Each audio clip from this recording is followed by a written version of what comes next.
ñande ma ñande faala o ñan siko joni faala ndiga hettati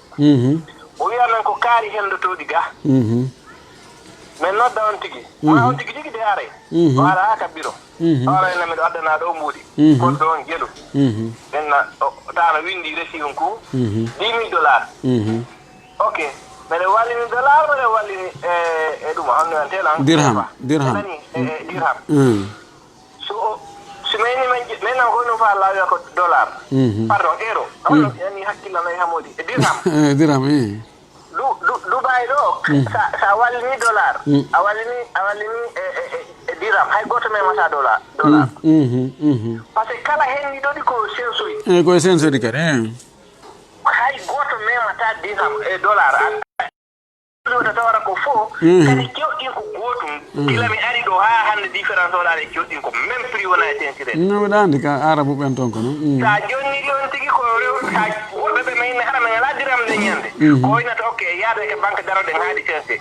parce que ko foji hara mi getta parce que si dudi kadi ma anda kay diji prem ko non la tense si wadi goto me mata mi yetton to ko feji ko na ko woni ka sari o ko sari ko wi ko mi yetton no me wona di no après no mi jento hasbore amen de Inch'Allah yakun hisaban yasiran bay ngandi dun do me wallinede fo maji fo do fotana men de jona kala mo may ñu jettu dun do be non kambe ko dunda men na ko buram ma ko dunda jettude no anda 10,000 ko jël hawrata to yi ka to ko fixe du bi no gay mi do ha hande sanza du no gay ko okay joni no men yoba on tigi dun do o imo o ya kono ko kaka urata ko nakiri ko si godda di jonni men do dollar yaaru gine men me yobi non tigi kena ma ronka yobudo parce que gamen budi faale de muddi non ko kago non ko yoba ko yobi na ko faldi fotti me yeto o wiya men ko nakiri ton ko faala dollar ko dollar jonni men ngam ko dirham men calcule ko jela o saba ima fu ko dollar on akili mete ebbede ton so wi me mo faala fara me ne mo men jonnata mo fara parce que mo jonni ma do $100,000 wi mo faala ton fara tara o kima golle hay sono non ton men narata men jabatu no fes on 500 gol goddo me wala 500 fes men ko transfer mo wadde ayo bay men nabane ka wiida don yahana sai ka wiida don kambe don jetta donc dollar tumme yobata to me yobata ton goddo sina dollar ko jomu wiata men sensa mo wana $100 haramu fala we walli to mo benna ko mo anda minna bay go hisiro fala sense ko no min on ngala conditiona dollar to min min goddo passer no mari woli gunda donc non okay wana par exemple mi jetta be baharayni si be men to voilà donc retour Dubai ko nakiri on donc non yutini ko yosre mon dengo ya foto sera na wana Dubai wi Bahrain par exemple be yahay be iname walto be men na ona mbudi gine be yaha ka banko e mabbe ton on andi de le daga be gollirta dollar on kayta jetti dollar ayida wiida faala di nafudi nokkel kaari ko be warata taw ko be soda on dollar ji madin hargasa be watta di mbudi lendi be na okke joni no si men nabante ko di do men nabata ko je faala na be ton wi a ko tel be jetta mbudi lendi be jonnale be na ko men faala na men $1,000 Dubai be yata be $1,000 ko jël hawta Dubai be yoba dum e mbudi bare ni dinaro bon be yobi na be commission mabbe on ara do taw valeur ko ari ko valeur dollar be haldi kono be banque jona sala dollar aduna ha sono do de tamin no aduna bay fi yildude de kono be jonna ta banque goto jonna ta dollar do ko mudli tumbe jonna hay si dollar ji ma ari ka banque do hara goddo wirani lan dollar do minim da fala yaltinde ko impossible be jabata ko be nata ko mi sensa mi yaltina mudli ni ko mudli ni nyamate do ko do serewdi mi do way no acture di do mi vira di fekina de ledi go man fekina de banque ko no mi yata mi yaltina dollar ji be jonna mi ko won sere on do e de ledi ka fokko non birti okay yo non ki be addi buri ma bedin andi ko dinar be version fi arga dollar si ari ga dollar min kat mi be jontalan dollar mi do yaltina ni bedi ko wuri lendi no be jonna tan ko wala e si $1000. Allo? Naam, ready.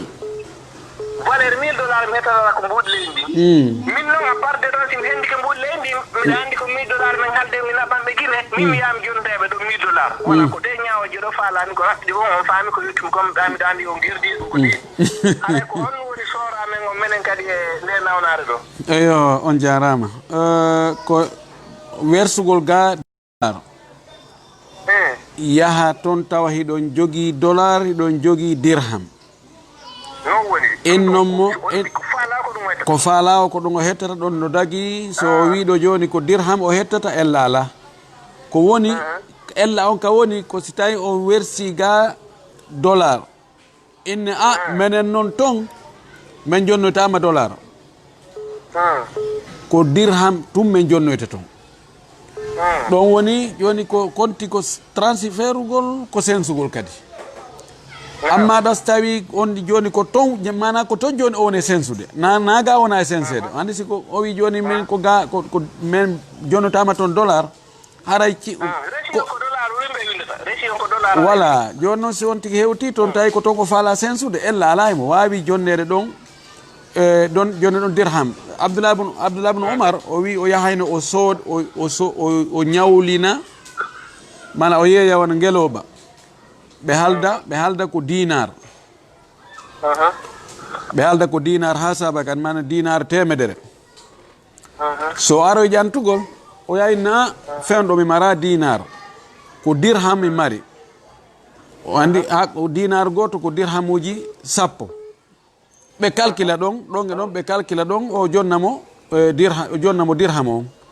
wonde o yeeyira dirham o ƴantira dinar o ara o yeytalaɗo la sala sallam maki ella ala si tawi ko prix nde ñande on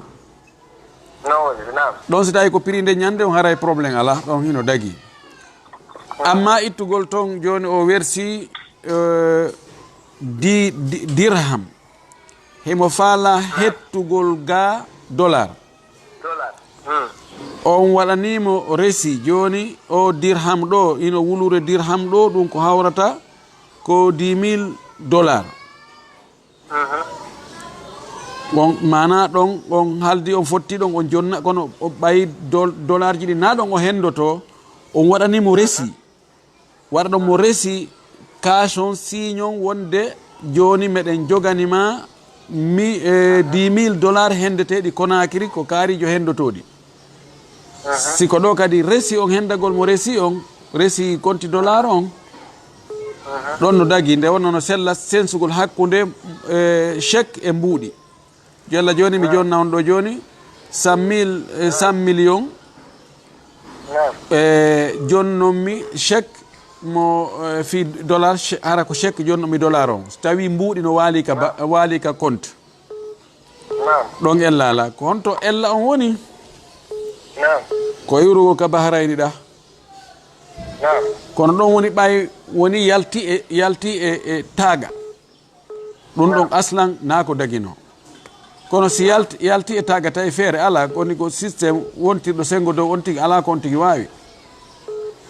aray addaruratu bihul mahdurat so woni feere ala aray ko harmuno kon dagike ko kamɓe waɓɓe on systéme ɗon ko kamɓe rondoto on bakkatu ɗon ni ɗon haray no sellak yani fi transfert gongol ko daɗata wo seeɗa kadi haray no gasa ko curki kin hawroyta on tigi ko si wotti no mari mbuuɗi buy hara mo mari e leyɗe ɗe ka transfert ta fof mo mari mbuuɗi waaliɗi mbuuɗi ɗi yimɓe ɓen transfert ɗin ɗon haray ella ala e muɗum ko ɗum ɗo woni ko mi anditi kon e on action mon ɗo ayyak shukran Allah tawhara ko noon may woni gerde amin wala landal ɗimma ngal ɗo juuta ko telenga men ngangal woniri kono mi tamamo landade o ga mi yiya si yahama ka ɓerɗe yimɓe ƴetta ndiyam ɓe hibba e gaɓuɗuji ɗin hoore gaɓuɗo ɓe gayni surrude i ko sunna ko bindi selluɗi ken nelaɗo hibbayno e innano ɓe addu ndiyam ɓe sonsongo ka hoore gaɓuɗo andi ɗum ɗon ko waɗira manamum ko ay so tawi ko mbuku leydi si accama ɗon sonsoga ka ndiyan ɗum waɗi karal seeɗa si gasa hendu ara wifa naɓa fo ɓay nokken go ko jaare ko ɗum woni hikma on na on ndema ko wigol ɗum ɗon ɓuttinana may ɗo ma dandaymo ma ɗuma ko fi tun no leydi ndin jogodira hoore ɗon hara hendu ruyinali ko sunna nam ko sunna Allah sallallahu alaihi wasallam waɗa hen o sonsogotono ndiyam aywa ayi landagol ngol no moƴƴi ay mi waɗu no haale wotere mi yaccidi fes kono andi ɓay men mbaɗuga men gawatina mi waɗi ha mi yaccidi mini mi landoto ɗum ɗo tan mi waɗi to fino yiide no waɗede hara on tigi non ko sun alhamdulillah ko bindi sellude selli ha mi addoyi koccu mi yibbi effectivement ga sa si ɓe baali ma ɗum leydi a yaala a yaha e tawa suwa muti fes yaare ari no waɗike mum ha ɗum waɗike ara andata fe mi addi koccu mi yibbi mum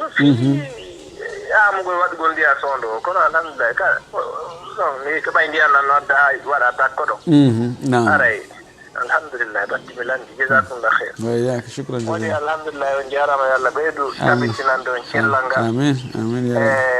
ɓeyda duuɓi ɗi amin ɓeyda hikma on kadi wallahi jamanu nafitorde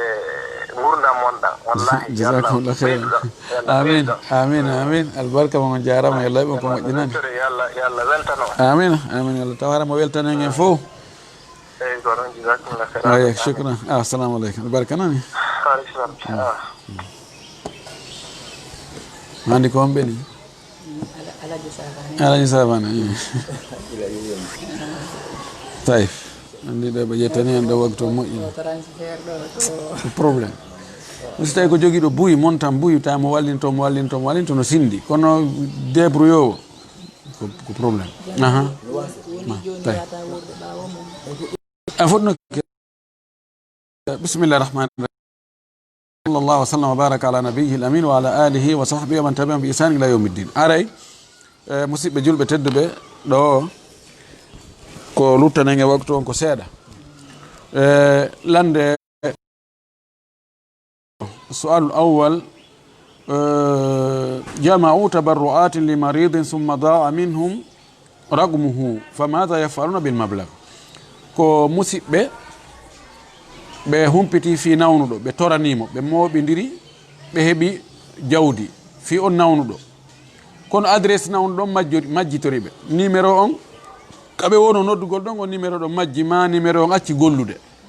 mana ɓe ronki humpodirde hande kadi on nawnuɗo ɗon ko on ɗon noon moɓana mbuuɗi ɗin ɓawo ɓe torike ko e inde on ɗon mbuuɗi ɗin mooɓa kono joni ɓe acciti humpodirde e makko few ko onno ɓe watta yoɓe jogo mbuuɗi ɗin ko yahata wano hitande timmude no wa joni konti ko hocca si tawi ɓe yaalimo few yumfiguna ha fi mislihi yoɓe ƴetto ɗin ɗon mbuuɗi ɓe finance ɗi sifa makko yani ɓe waɗa ɗi kadi e nawnuɗo ɓe ñawdira ɗi nawnuɗo haray ɓe ɓortike ɓoggol ngol inchallah wa billahi tawfiq sualu thani akalu luhuman la yarifuna ذكر اسم الله عليها عند الذبح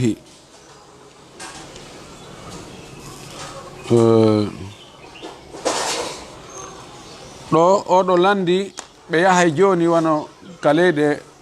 portoɓe ɓe yahay wano e restaurant ji ma o win noon defo ɓen ɓe defay ɓe defa tew ko ɗum watte sauce on tew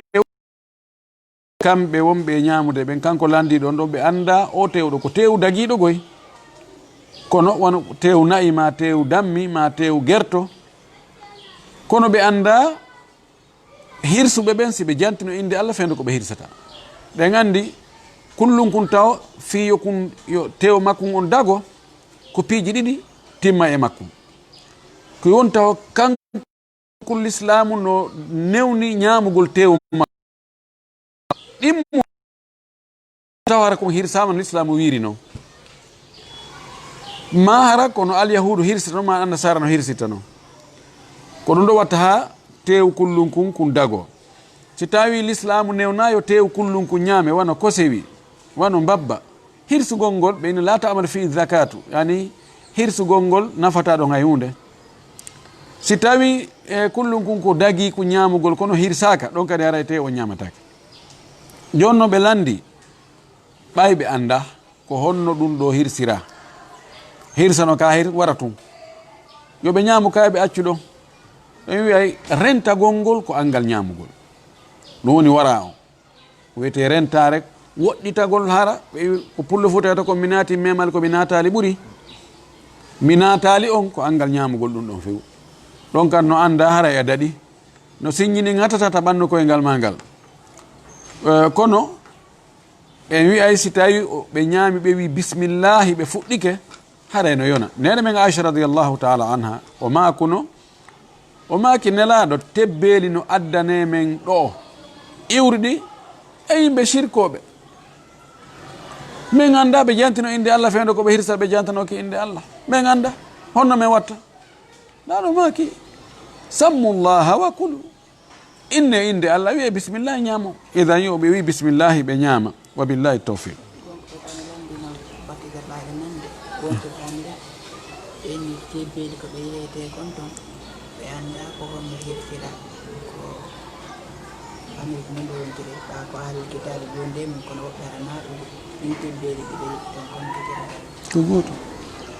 ما في فرق. السؤال الثالث المسجون صام رمضان 10 أيام وهو جنوب ما حكم صومه ɓewi oɗo ko joganoɗo ka kaso ka o joga toon o hoori suumaye kono balɗe 10 sakkitoro ɗen ari mo wondi e janaba o waali o hoyɗiti o heɓal ndiyan ko o looto kono haɗa himo salligade o juula ma mo tamade o juula himo horude kadi kankorka makko ka o hoori e hoore himo wondi e janaba o lootaki ko honno woni ñawore kankorka hika selli nelaɗo men sallllahu alayhi wa alihi wa sallam kana yusbihu junuban nelaɗo wonde o weetayno ta mo wonde janaba mana weetayno on nade mo wonay ha weeta dey kono mana fajiri ndin feeray taw o lootaki longal ngal tawa himo yiide sonnajo makko fajiri ndin feera ko ɓaawo fajiri ndin feeri ko ɗon o lotto o andi ka fajiri ndin feeri haray woni konti weeti konti e ñallal ngal yana seeɗa e ñallal ngal feƴƴirimo tawi mo wonde janaba ɓay seeɗa e ñallal ngal feƴƴimo wonde janaba ɗum ɗon bonnali holli hasi ñallal ngal fof feƴƴi imo wonde janaba bonnata idan oɗo korko makko kan hino selli wa billahi tawfiq landal na e ɓangal ɗo aklu ma dubiha lil mayiti wal atima allati tugaddamu lil muazzina ma hukmu akliha oɗo ko landi joni wono kamen fuuta si on ti yehi fatunde ko heewi kon ɓe defay ɓe hirsay ɓe defay ara ñameteji no woodi joni yahuɓe hiwragol fatunde nden woɓɓe ñaame ɓe ɓannante ɓe werna karama ko ɓen ko ɗo ɓe werna alaji en kadi ko ɗo werna lamɓe ɓennoɗa awa yette so ɓen ko ɗa werna yette bari ɓen ko ɗa werna joni ko onon ñawore ñamugol ɗi ñameteji waɗanaɗi sadaka neɗɗo mayɗo ɗin halas ko woni sunna kon ko wonde si neɗɗo maayi kawtal mayraɓe ɓen kawtal ngal ko ɓen hani defude ɓen hani defande mayraɓe ɓen ko ɓen hani defude kadi fi hoɓɓe arayɓe ɓen mana la tajitami ala ahlil mayiti musibatani wota moɓodiran yimɓe mayraɗo on yimɓe mayɗo on musibaji ɗiɗi musiba siɗɗo maɓɓe on maayi e musiba ko honno jama on tawrata ɓe e ittugol e nayi itta ñameteji e ɗum ɗo defa tampina yimɓe ɓen ɓe ñammina yimɓe ɓen lasili on kamɓe ko ɓe defane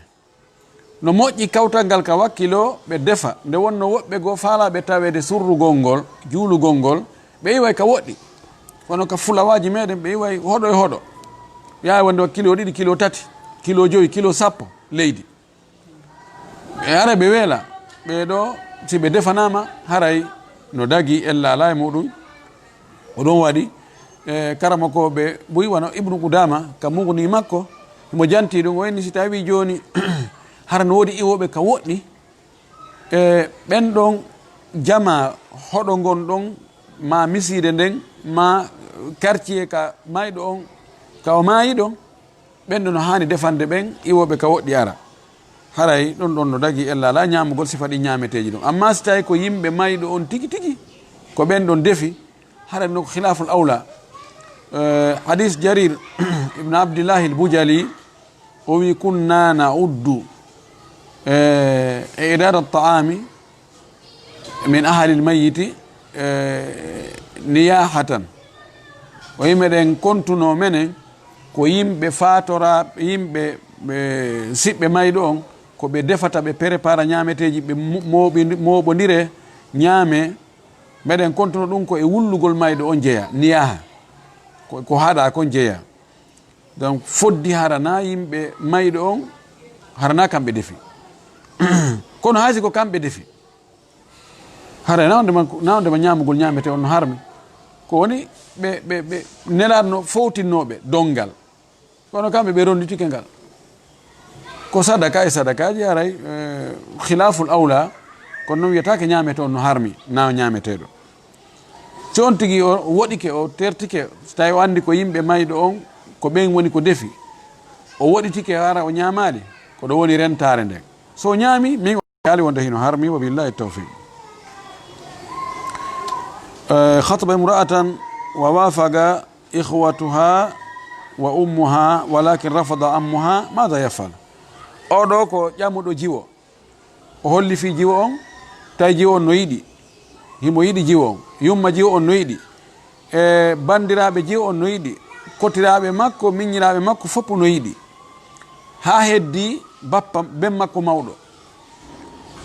mawɗo tawi kañum wakkilaki fes ɓe wi ɓe okkata ko siɗɗo jiwo on kamɓe kam famille ko toon ɓe faala okkatirde jiwo on joni noon ko honno o watta